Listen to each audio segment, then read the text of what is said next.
The temperature is nice and warm in the Boiling Point podcast studio, so come on in, get cozy, and let's enjoy the conversation. We empower leaders through thoughtful discussions to positively impact our world. Our host, Dave Vale, founder and CEO of Vision Coaching, Inc., is highlighting how we can thrive in business communities. Our conversations with leaders, entrepreneurs, and inspirational storytellers are shining a spotlight on empowerment. Joining Dave this week is our special guest host, David Savoie. Take it away, Dave and David. Wow, we're here. A few technical glitches, but thanks to Greg Hemmings and Hemmings House Pictures, we are coming to you live from St. John and Moncton. I'm with David Savoie, my trusty guest host. And David, how you been? Doing good. How you been?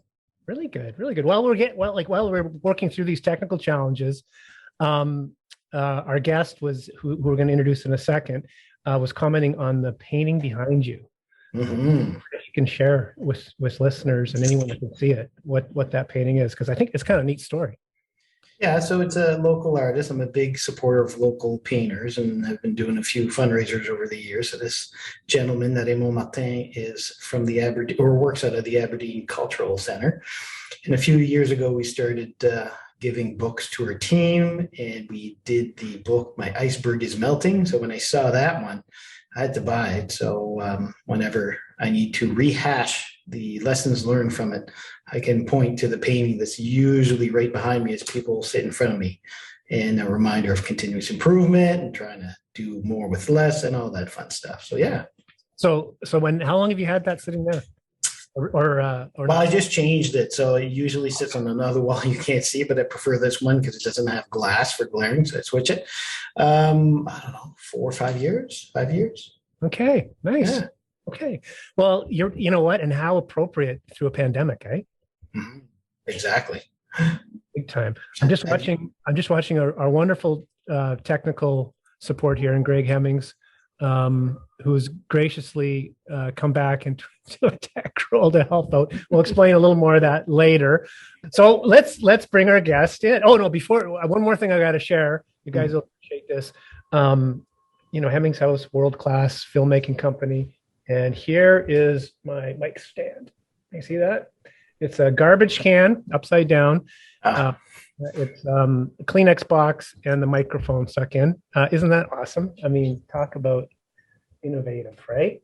Emily has got a kick-ass stand right there she's in front of beautiful harbor, the Bay of Fundy, I guess we're on. And but we can't see that because the sun is shining too much. So let's bring Emily into the conversation. Emily, you've been here before. You're kind of looking up at me too, because we're sitting across from each other. We're actually in the room, properly socially distanced, but you have been here before. And why don't you introduce yourself to the listeners and I know David, David a little bit. He knows a little bit about your story, but why don't you share your story with people that maybe haven't listened to the podcast you're on?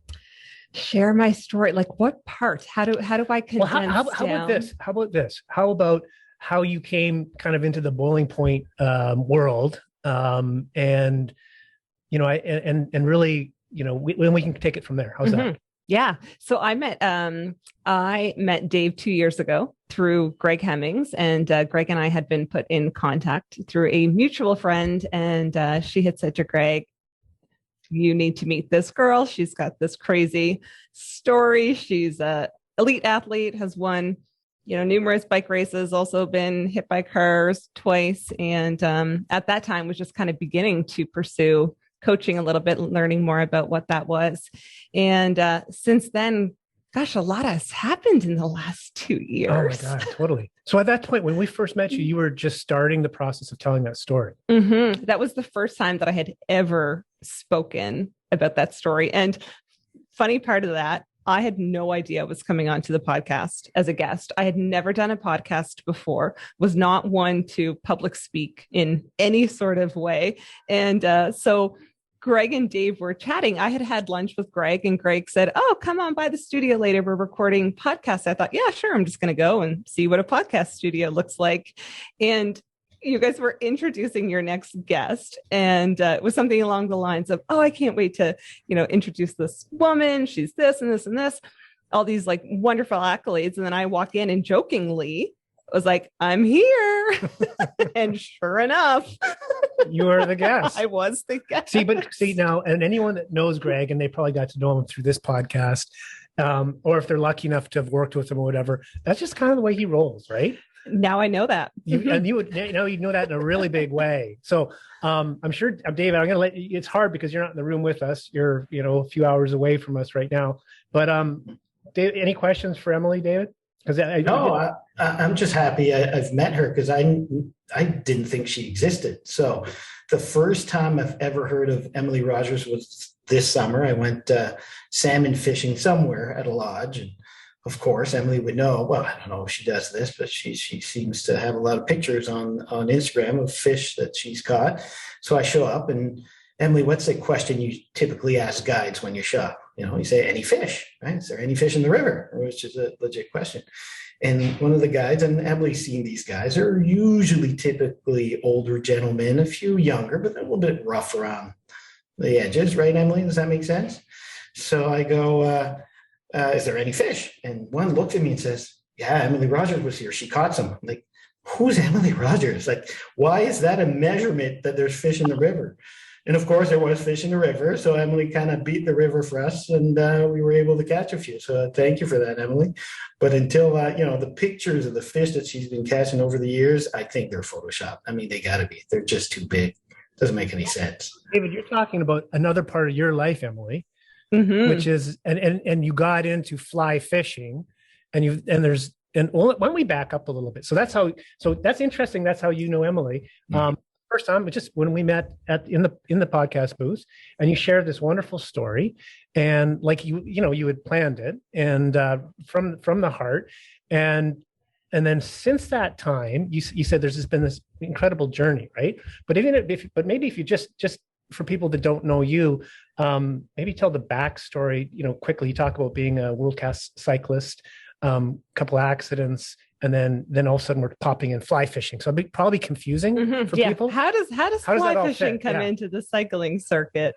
So in 2013 was my first accident, and had a very severe accident, hit by a car while riding, airlifted to trauma hospital, and along with brain injury and major facial damage, really suffered with PTSD and the effects of dealing with a brain injury, and was very much in denial for the first couple of years about that. And I just kept riding and racing. And the bike was very much a tool for me to try and help myself forget about everything that I had gone through trauma wise. And, but was really struggling. And the idea of fly fishing came to me, as a way of, I was living in Arizona at the time, and would spend a lot of time in Sedona at this little creek, and became kind of fascinated by watching these trout and watching their feeding patterns and just what it was that they were doing. And that kind of brought back childhood memories of fishing and being so fascinated by trying to catch a fish. And so then I just immediately contacted a fly fishing guide and was out fly fishing shortly after. And it has since just become a huge passion of mine, and has taken me to places all over the world, has, really been something that has helped me explore more about myself, even more than learning more about fish and fisheries and the environment and sustainability, and all of these lessons that I can take from what I learn about different species of fish and then apply it to my own life. And it's opened so many incredible chapters that are like little avenues in life, and people who I've met through lodges, and some of my closest friends and clients who I have met at fishing lodges. And but it's a very, as David just said, it's a very small knit world for my name to pop up at a lodge that you were at. and so it's kind of nice to see she actually really exists, David. Yeah, it's true. Yeah. This world of internet and deep fakes and people creating videos, I didn't know, right? Who knew? That's legit to wonder, right? So now your story has been recently documented in the film version, and this is through knowing Greg. He said you've got this great story. David, you watched it. I watched it. A couple versions. I think we got the shorter version. Yeah. David, what did you take from Emily's story? Like what stood out for you? I would say courage. And I will also say, you play the hand that's dealt to you, right? In a world of people like to be a victim and blame other people, kind of like that ownership of, no, it's my life. I got to own my decision where I go next. And I got two young girls as well, right? We're going through that teenage years where they like to blame everything else. It's the teacher, it's my friend, and that lesson of no, I'm owning this. This is me, and this is where I want to go, and these are my goals and passion. That kind of reflected heavily with me. But maybe people get different message out of your story, Emily. Yeah, and I think in it hasn't really been put out there yet. Only a select few people have seen it, but definitely get very. I think it's a film that is kind of open to people interpreting it in their own way and getting their own message out of it, and relatability, and finding, maybe it's not cycling, but maybe it's something else, or maybe it was fishing, or maybe it's just this thing around loss and circumstances, as you said, like being dealt a certain hand, and then it's okay, what are you going to do? And it coming down to that choice. Yeah, I'm glad you watched it. That was awesome. It brought me back to my younger years.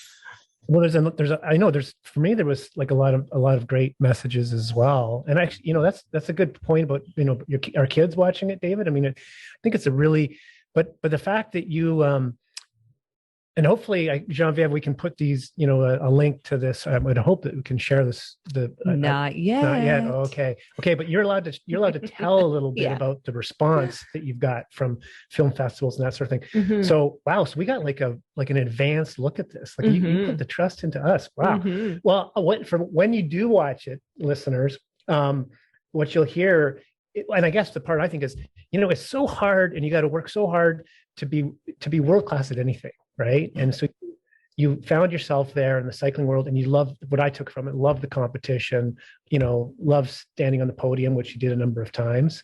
And then to have it taken away through an accident, not once, but twice, and how you recovered. And it's well documented too. Like this was, like, we're talking traumatic accident. Like, and you talk about, the post, how psychologically, how to get through that, but to have it twice, like, that's unbelievable. And then to start finding a different path in life, and it's kind of about letting go, but also finding yourself. That's kind of what I took from it. I don't know if that makes sense. Yeah. And I think, with that, it's a 17-minute version of that film, and that segment is going to be played in film festivals around the world. And it was condensing 37 years of my life into a 17-minute film. My mom's like, "How's Greg going to do this?" I'm like, "Mom, it's not your problem. Let Greg handle it." But how that story and my story can go so many different ways, and having to kind of condense it down to, what do we want the message to be for this particular film, for the short film? And it's exciting. And it, for me, we did do a private screening last week for a company, and that's the first time that I have watched it with a group of people, and seeing people's reaction to it, getting that feedback from it. And I sat there, Greg and I, and during watching it, and I've seen it a few times, and but it really kind of it brought emotion in me. And it was kind of that moment of, and I've had a few of them, and I know I'll continue to have them, but this moment of, wow, this actually is my life and was my life. And I actually did go through those things, because there can be times that it just feels very surreal.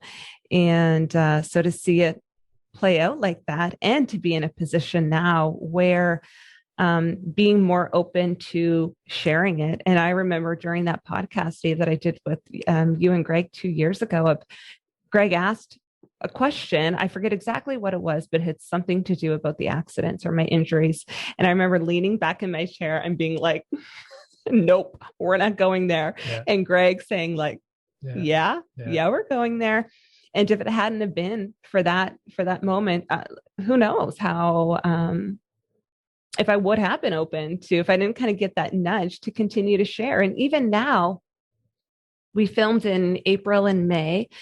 And even over these last few months, what I have learned more about myself, what I've accepted more about what it was that I went through, and more of my story, and how different that film could potentially be right now if I were to, and I will continue to share more about it. But it's me also being open to understanding more of myself, accept more of what it was that I did go through, the severity of some of the things, the severity of the head injury, of the trauma, and the struggles with my identity, and in how, like you were saying, Dave, it's, you can kind of put so much of yourself to be this world-class elite athlete, and it takes one moment to end it. And that in itself, what a message, right? I mean, for any of us at any point, right? Just how quickly things can change. And so you've experienced that a number of times.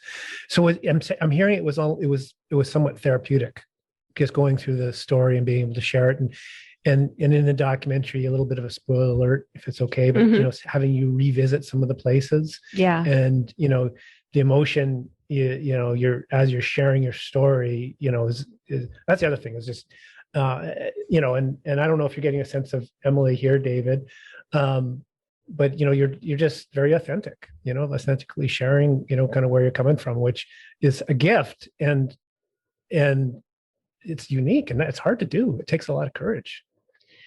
Well, and with that, what I really have discovered over the last, let's say 4 years in particular, was how much energy it was taking me to not be me.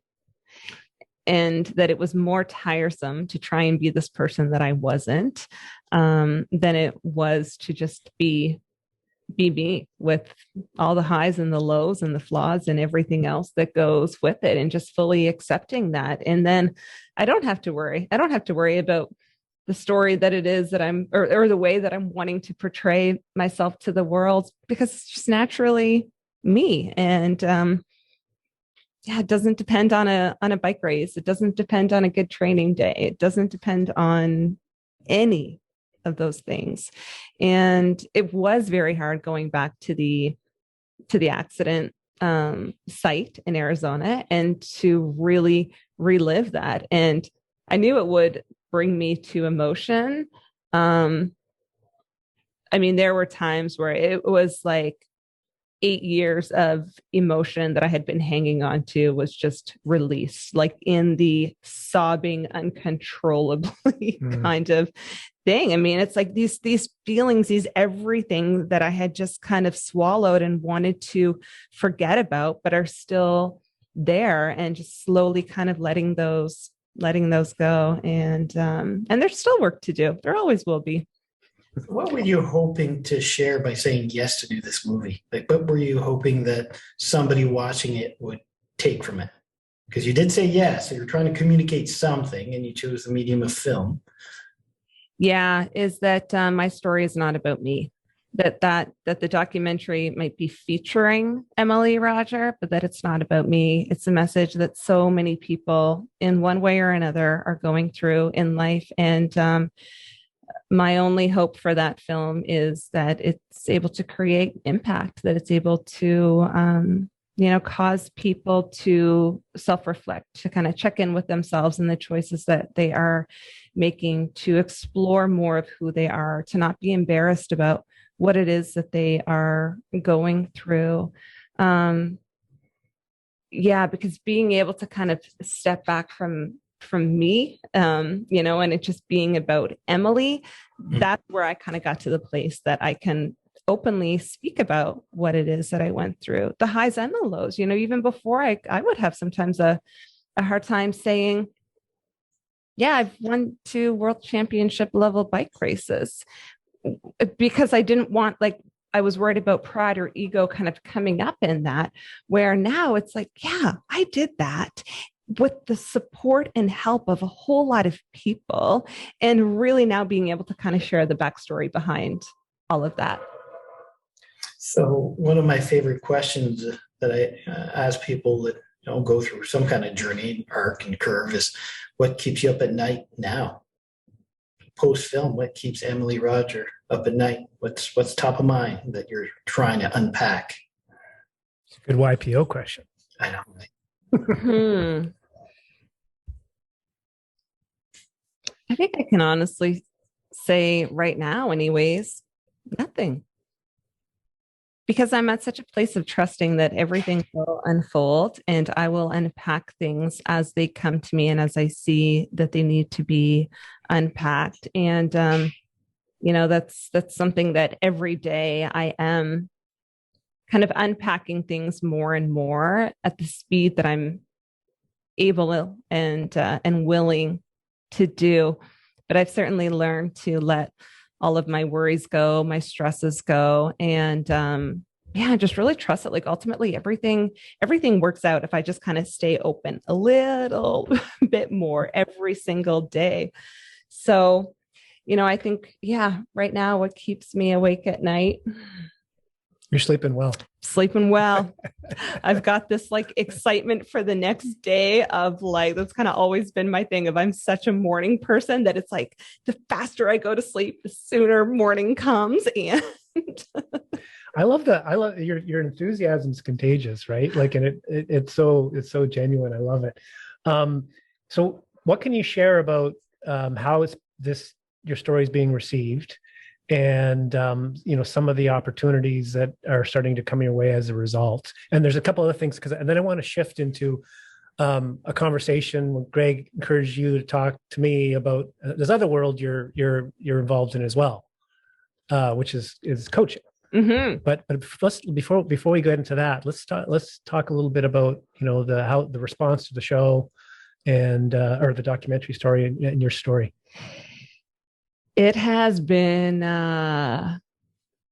incredible. I really went into that with no expectations at all of what was going to come from it, of what film festivals it was going to be put into or accepted into. And, just right now we are kind of putting it into the film festivals, and we have got accepted into the ones that we've put it into so far. It's going to be playing at the Toronto International Women's Film Festival. It's playing at the Indie Film Festival. And it's opening up doors for, we are in currently negotiations with a national broadcast corporation to air a longer 1-hour version of the film.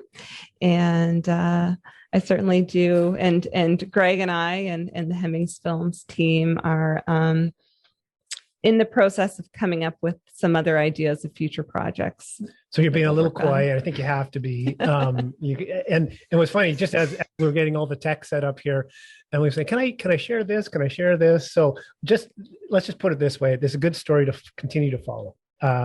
Because people are going to see more of you. And you've shared some things with me that I don't think I'm at liberty to share, but in terms of some opportunities that are sitting on the horizon. So and it's through sharing your story, being you, it's amazing, right? Like, so it's that in itself, and this whole idea of, being authentic and all those sorts of things is awesome. So here's another interesting thing, David. And David and I know each other because, and we talked about this in a previous podcast. He was looking for a coach, he called me up, and he's a big believer in coaching, and is literally the leader in generating leads for vision coaching. It's been incredible.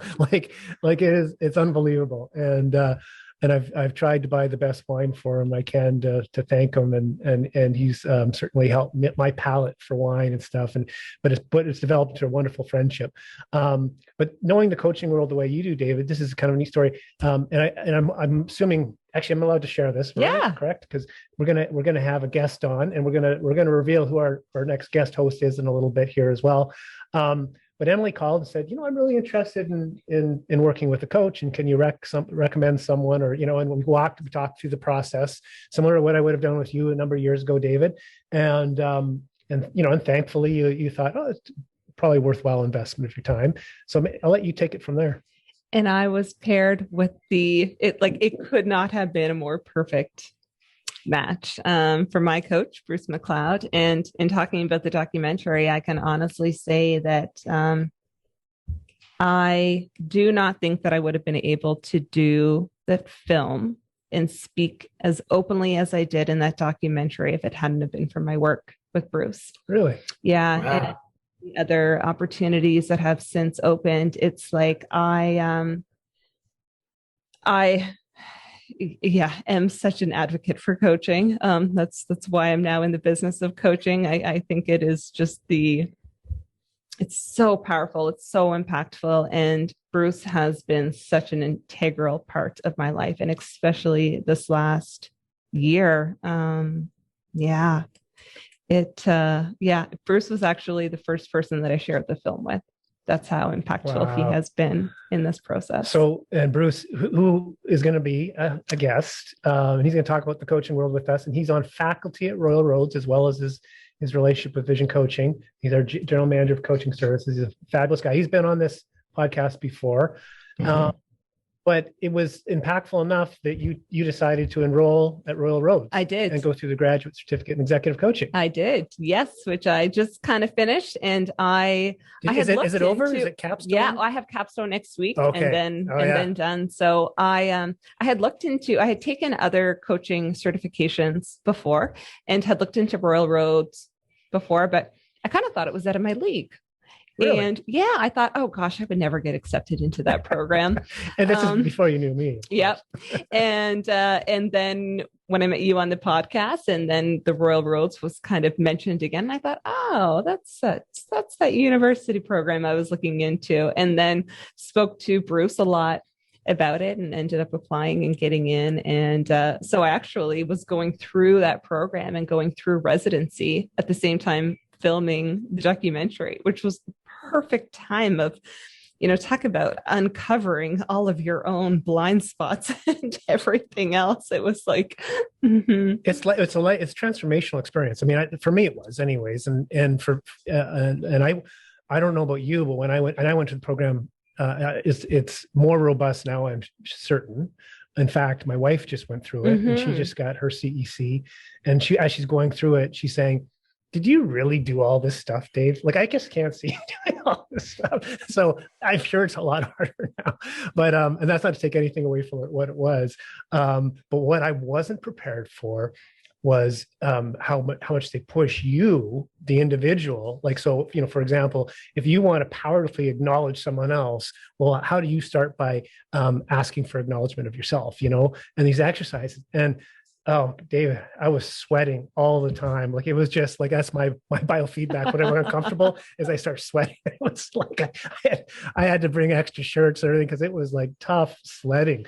But it's a quite an amazing experience, isn't it? Yeah. And I think it goes with that paradigm of you can only take your clients as far as you're willing to go yourself. And if you're not willing to do the work, why should somebody else trust you to then be able to like help facilitate them to do the work? No, I think I certainly have a lot of friends in the program as well, that they weren't prepared for how much inner work it was going to be on them. And it was very much like, oh, whoa, what do you mean I got to unpack my own stuff and learn how to take acknowledgement? This is about other people. Yeah. Like, imagine that, taking acknowledgement. Like, why is that so hard? Oh my God, it's hard, right? David, you would be awesome for the program. You're a natural coach, my friend. I don't know about that, but I know I've been unpacking a lot of stuff since I started my journey. So I'm going to go to Emily second. I'll start with Dave. 20-second elevator pitch, Dave. Why would somebody be lucky to have you as a coach? What do you coach them at? What do you do to get people unstuck? Why should somebody hire David? And I know I was one of your clients, so I'm not going to say why, but go for it. And Emily could work on hers after. What? Okay. Well, let me think about her. But we start at Vision Coaching with the idea that, you want to find the best fit, the most credible coach to each client. So what I find, and I have the luxury, I mean, I feel so lucky. We're at a place now where we get, quite a few people coming through and looking for coaching, and just for being around for 16 years probably, and having an amazing roster of coaches. And you both have worked with coaches on the roster. And what I learned early on is if it's the right fit, you can just tell. And so when I got on a call with you, David, you brought an energy, and I loved what you were doing, and you're just willing to totally go for it, similar to you, Emily. And it just, some people you just think, I think I'm a good fit for this person, or I meet with them and I go, I'd love to work with this person, like you in case in point with Emily. But you know what? You know who's more suited to her? Bruce McLeod. And that worked out. And I figure there's probably 1 in 10 of our matches don't work. In fact, I had someone contact me today, wants to meet another coach, which is because it's really all about the coachee.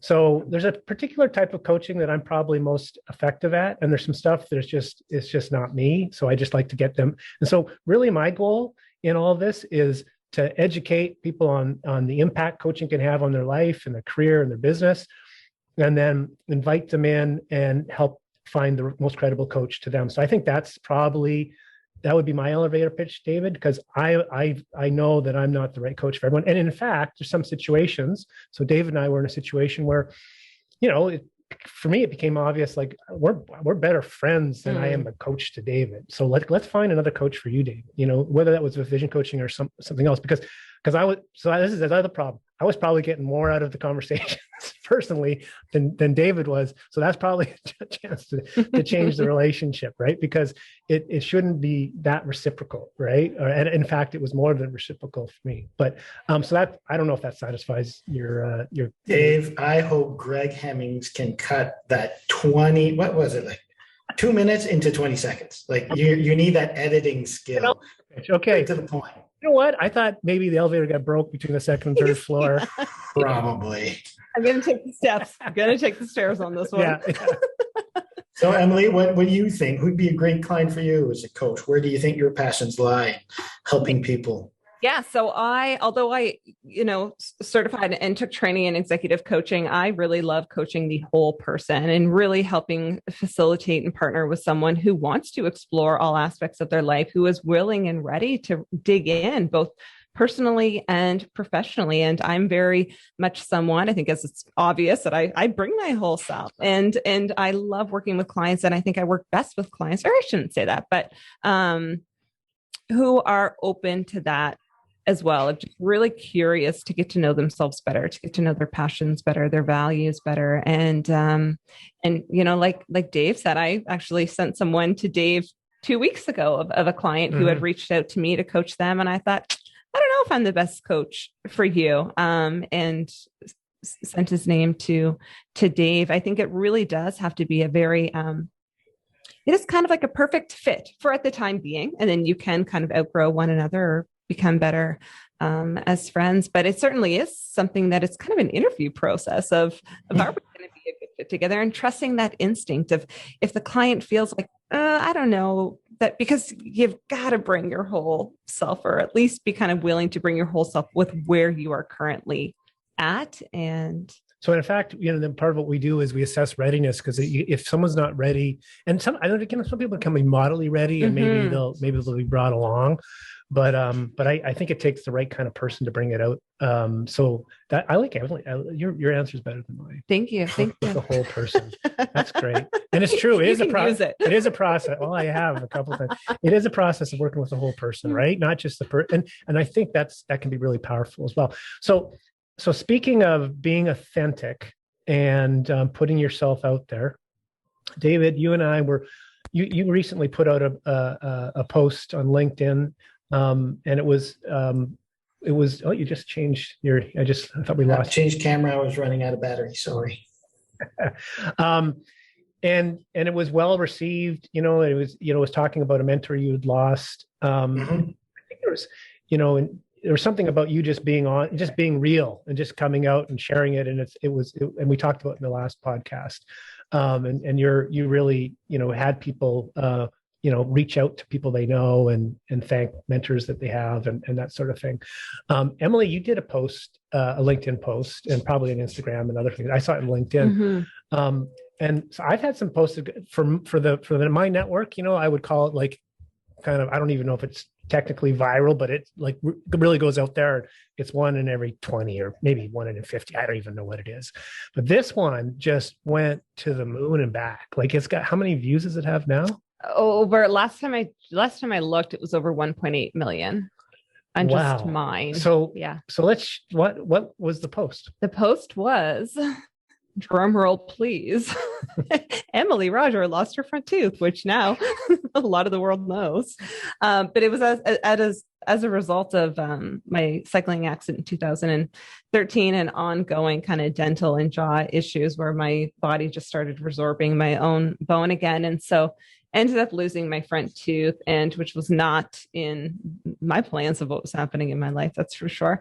And so have to now go through the waiting for the bone grafts to heal, all that kind of stuff before I can get an implant. So I'm wearing a flipper retainer right now, every 38-year-old's dream. And so I had decided to do a LinkedIn post kind of to my professional network because I was going back to work, and I thought about, this concept of bringing our whole selves to our work or whatever it is that we do. And there was a part of me that thought, okay, well, I'll just change everything from working with my clients on Zoom to just audio. But then it was kind of that, self-reflection of, wow, Emily, so you're going to let your pride get in the way. And so a few different things went into my decision to post publicly about it, but I put a picture out there of me smiling, missing my front tooth, and wrote up a little thing that had some humor in it and that had some real honesty, real vulnerability as well. Yeah, in saying how hard I struggled with it, how difficult it was for me when I woke up from surgery and didn't have my front tooth, but that I was choosing to just embrace who I was and embrace the circumstance that I was given and carry on. And that was my second, I think, it might have actually been my first time ever posting on LinkedIn. And I had like less than 40 followers. I didn't even really know how to log into LinkedIn. I had to have someone help me do the post. And with the next morning, I had all these text messages of people talking about this LinkedIn post. And I'm thinking, did my computer get hacked? Like, what happened? And I logged on, and in less than 24 hours, this post went, I guess, viral, over 1.5 million views within the first 24 hours. And my inbox was flooded with emails and people reaching out, like saying, thank you for showing that. And how many people could relate to that, whether it was missing a front tooth or whatever it was that they were kind of going through at that time that was preventing them from being able to fully show up as themselves. Awesome. That's awesome. It's a great, it's just, the story, and we're missing half the stories here, but like this is in the last, month? Maybe? Yeah. I came up with mine, and I was like, and I was reading the comments, and of course I commented because I've got a million stories about missing front teeth because I finally got an implant that thankfully took, right? Yeah. But man, oh man. So for another time I can share that story with you. But I don't know if I would have. Well, I don't think I did take a picture and put it out there. You know what I mean? So good for you. And I just love the response. The person you send across to me for coaching or collaborating, whatever we'll end up doing together, I think is a result of that. Mm-hmm. I understand you've actually had to hire someone to help you because the response has been so great. So what a good problem to have, ladies and gentlemen. Yeah, I wouldn't recommend getting your front tooth extracted if you're trying to there's other approaches, but yeah, it definitely opened up a lot of doors for me and brought people kind of into my network that I potentially would not have met otherwise. It's been really incredible. And it really speaks to the power, right? And a lot of times we're negative on social media, but this to me is a wonderful example of it can be very positive and help other people. And I just think anyways, so check that out. You can just put Emily Rodger, Google front tooth, and it will show up for sure. I'm guessing Genevieve can tell me if that's true or not. So Emily is going to take over from David Savoie as the guest host of the Boiling Point for a few podcasts. She's agreed to, and kindly agreed to. So thank you for that. David, any advice for Emily on being And you've been an amazing guest host over the last few episodes. Well, I'd say just be curious, right? Ask a few questions of the person you're going to interview and be curious. There's missing a lot of curiosity in this world. Mm-hmm. And I would ask you guys, you both did some kind of sport in your lives and had to reinvent yourself, and the movie's going to be shared to the world. And Emily, her story is going to be much more known than maybe Dave's. If somebody's going through something right now and they need to find the courage to either get a coach or take that next step, what's that first step somebody should be thinking about? Each of you, give me an answer on that one. I'll let you go first, Emily. Jeez, David's putting us on the first thing that would come to my mind would be to take the leap of faith and trust what you already know within yourself to do next. If there's that kind of spark of curiosity within yourself of, oh, I should reach out to a coach, or I should, to act on what that is. There's no commitment in there, but take that first step to exploring something, putting that thought to action. Nice. Dave? Yeah, well, I think it's, for me, would be finding someone to share it with that's going to support you or going to challenge you or going to, encourage you. As simple as that, I think. But I think maybe it's about that first step as well. It's hard to know what's going to be the next steps, right? But it's taken the first step, I think, to Emily's point. We're at the end. This has been awesome. David, thank you so much. I think it'll be easy for us to be curious. Love the curiosity you brought into this. I envision you being back, I hope, again and again. And Emily, thank you so much for being our guest and then agreeing to jump into guest host. Thank you, David. I look forward to fishing out on the river with you. Fishing, hunting. Well, give me a few more excursions before I can be brave and go out in the field again. But yeah, fishing for sure. That'd be awesome. Yeah, love it. Okay, put it on LinkedIn when you guys do it. Tag me so I can at least watch, or maybe you can invite me. That'd be fun too. Genevieve, for the closer, can you? Yeah, and I can confirm that if you Google Emily Rodger front tooth, you do find everything you need to know. So you can Google that. So if you're looking for information about this podcast, best place, head to our website, boilingpointpodcast.com. We're also on Facebook, Twitter, and LinkedIn, and across all podcast platforms. And definitely be sure to check out Emily's first episode with us, where you get the background and the full story of her experience with her different car crashes and how she recovered through those. Okay. And then we'll have ways that people can link up with you and David on the, on this page, I'm sure, right? Did I say that right? Yes, we will. Okay. All right. Thanks, guys. Thank you. Take care. Thanks. Bye. Thanks for listening to the Boiling Point Podcast. Remember to subscribe and rate our podcasts on your favorite listening platform. To find out more, head to our website at boilingpointpodcast.com. You can connect with us on LinkedIn, Facebook, and Twitter. To find out more about Dave Vale's work, head over to visioncoachinginc.com. Thanks for listening, and make sure to check out our next conversation.